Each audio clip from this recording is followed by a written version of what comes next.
Mister Ranganath నిన్ను కోర్టుకి ఇడుస్తా. Aditya constructions మూసీని కబ్జా చేస్తున్నదని గతంలో మీరే లెటర్ రాసి ఇప్పుడు నన్ను బదనాం చేస్తారా? తెలంగాణ జాగృతి అధ్యక్షురాలు కవిత. ఈ వ్యవహారంలో నేను చేసిన ధర్నాపై తప్పుడు సమాచారంతో ఎక్స్లో వీడియోలు పెడతారా? ఆ వీడియోలను వెంటనే డిలీట్ చేయకపోతే మీపై పరువు నష్టం దావా వేస్తా. హైడ్రా కమిషనర్ రంగనాథ్కు వార్నింగ్. నేను చాలా సీరియస్గా చెప్తా ఉన్నా. HYDRAA has to take back all the tweets. You better delete all those tweets. ఇవాళ సాయంత్రం కల్లా ట్వీట్స్ డిలీట్ కాకపోతే రేపు పొద్దున డిఫమేషన్ ఇస్తానని చెప్తున్నా. ఆదిత్య మీద కన్స్ట్రక్షన్ మీద మూసీ కబ్జా చేస్తుంది. నిజంగా వాస్తవానికి కూడా ఒక మాట మాట్లాడుకోవాలి. ఆదిత్య ఏంటంటే మూసీలోనే ఉన్నది, బఫర్ జోన్ ఉన్నది. దానికి అంత పెద్ద బిల్డింగు ఎట్లా పర్మిషన్ ఇస్తుంది అంటే గత ప్రభుత్వమే ఇచ్చింది, వీళ్ళు ఇచ్చింది కాదు.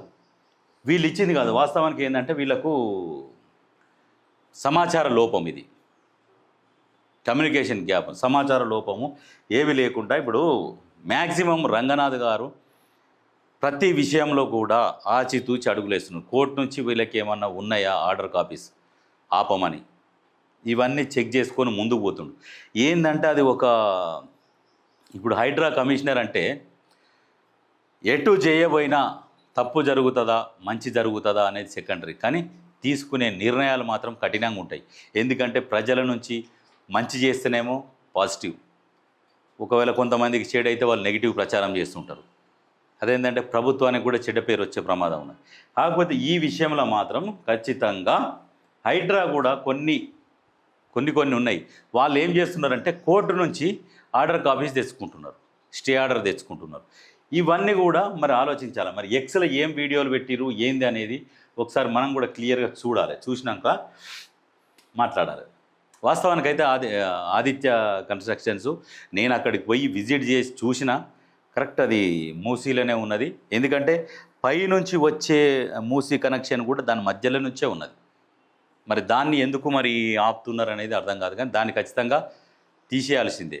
ఎందుకంటే ఇప్పుడు బఫర్ జోన్లో ఎవరెవరి అయితే పోతున్నాయో తా లెక్క ప్రకారం ఆదిత్య కూడా తీశారు. గతంలో పర్మిషన్ ఇచ్చారు, అది ఓన్లీ ఇండివిజువల్గానే ఉంటుంది, అది కాలువలనే మూసీలోనే ఉంటుంది. అది ఇంకెక్కడో కొంచెం దూరము కాదు, ఆ కాలువలనే ఉంటుంది. దీని అవతలంగా రోడ్డు ఉంటుంది, ఇటు మెయిన్ రోడ్డు ఇటు రోడ్డు ఉంటుంది, రెండు సైడ్ల రోడ్డు ఉంటుంది, అటు రోడ్డు ఇటు రోడ్డు, దాని పక్కన ఇంకా వేరేది ఉంటుంది, దాని వెనక మూసీగా అదొక్కటే. ఇటువంటి వాటి మీద కూడా ప్రభుత్వం స్పందించాలి. ఎందుకంటే అవి చిన్నవి కాదు, చాలా పెద్దవి. ఇప్పుడు ఎందుకంటే విమర్శలు వస్తాయి. ఎట్లా అంటే ఇప్పుడు ఆయనను ఎందుకు వదిలేసారు, ఈయనను ఎందుకు వదిలేసారు, వాళ్ళ ఏమైనా ఉన్నాయా, వాళ్ళకు కోర్టు ఆర్డర్ కాపీస్ ఉన్నాయా. ఇప్పుడు ఈ అధికారులు కూడా ఇవి బయట పెట్టాలి.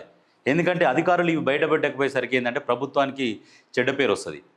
సరే వాళ్ళు కోర్టు నుంచి వాళ్ళకి ఉన్నది ఒకటి వచ్చింది, జడ్జిమెంట్ వచ్చింది, ఏంటంటే స్టే ఆర్డర్ ఉంది, వాళ్ళకు సమయం తీసుకున్నారు వాళ్ళు, ఇవన్నీ బయట పెట్టాలి. బయట పెట్టకపోయేసరికి ఇప్పుడు చూడు ఈమె మాట్లాడుతున్నది. ఇప్పుడు ఇవన్నీ కోర్టుకి ఈడుస్తా మిస్టర్ రంగనాథ్ అని. అంటే రంగనాథ్కి ఏమన్నా పర్సనల్గా రంగనాథ్కి ఏమన్నా లాభం ఉంటుందా?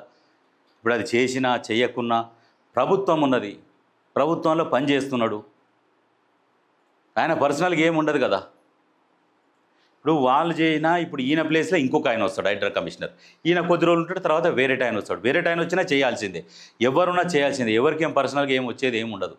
ఎందుకంటే ఇది హైడ్రా అనేది ఒక పెద్ద ముళ్ళ కిరీటం, అది ఒక సాహసమే ఇది, ఆ డ్యూటీ చేయడం అనేది. కానీ కాకపోతే ఏంటంటే ఆలోచన చేసుకోవాలి, కవిత గారు అన్నట్టు కూడా చేయాలి. కానీ కాకపోతే ఏంటంటే ఇక్కడ చూడు, ఈమెకేమో క్లీన్ చీట్ వచ్చింది దాంట్లో, సరే మళ్ళీ తర్వాత కోర్టుకు పోతుందా ఏమన్నది కాదు. కానీ ఇక్కడనేమో చూడు ఎన్ని కేసులలో ఇరుకుతున్నాడు కేటీఆర్. కానీ ఒక్కసారి ఈయన అరెస్ట్ అయితే ఫస్ట్ సంతోషపడేది ఆమెనే సంతోషపడుతుంది నాకు తెలిసి. ఈ కేటీఆర్ని ఎత్తుకపోతే బాగుండు, హరీష్ రావుని ఎత్తుకపోయి లోపలేస్తే బాగుండు అనే ఆలోచన మాత్రం ఫస్ట్ ఎవరికి ఉంటుందంటే కవితకే ఉంటుంది.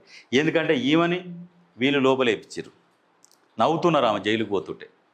ఆ వీడియో క్లిప్పింగ్స్ కూడా వీళ్ళ పర్సనల్ హ్యాండిల్స్నే బయటకు వచ్చినాయి. అవి చూడాలి ఏం జరుగుతుంది ఏంది, కోర్టుకి ఈడుస్తాయి, ఇవన్నీ జరగవు. కానీ ప్రభుత్వం అనేది ఒకటి ఉన్నది, ప్రజాప్రభుత్వం, ప్రజల కోసం. ఖచ్చితంగా వాళ్ళ దగ్గర ఏమున్నాయి, కోర్టు నుంచి ఏం ఆర్డర్స్ తెచ్చుకున్నారు అవన్నీ చూసి ఖచ్చితంగా బఫర్ జోన్ ఉంటే ఖచ్చితంగా కూలుస్తుంది. రేవంత్ రెడ్డి అనే వ్యక్తి మాత్రం ఒక సామాన్యమైన వ్యక్తి కాదు, ఒక శక్తిలాగా పనిచేస్తున్నాడు. కాకపోతే వెనక ముందు సమయం చూసి ఖచ్చితంగా నిర్ణయం తీసుకుంటాడు. ఏదన్నా చేయాలంటే సమయం కోసం చూసి దెబ్బ కొడతాడు. సమయం కావాలి. ఎప్పుడు పడితే అప్పుడు అటువంటి ఇప్పుడు అన్నీ ఒకటేసారి దోడుకున్నాం అనుకో, ఏకకాలంలో అందరూ నుంచి వ్యతిరేకత వస్తుంది. 1 by 1 చేసుకుంటూ పోవాలి ఏది చేసినా.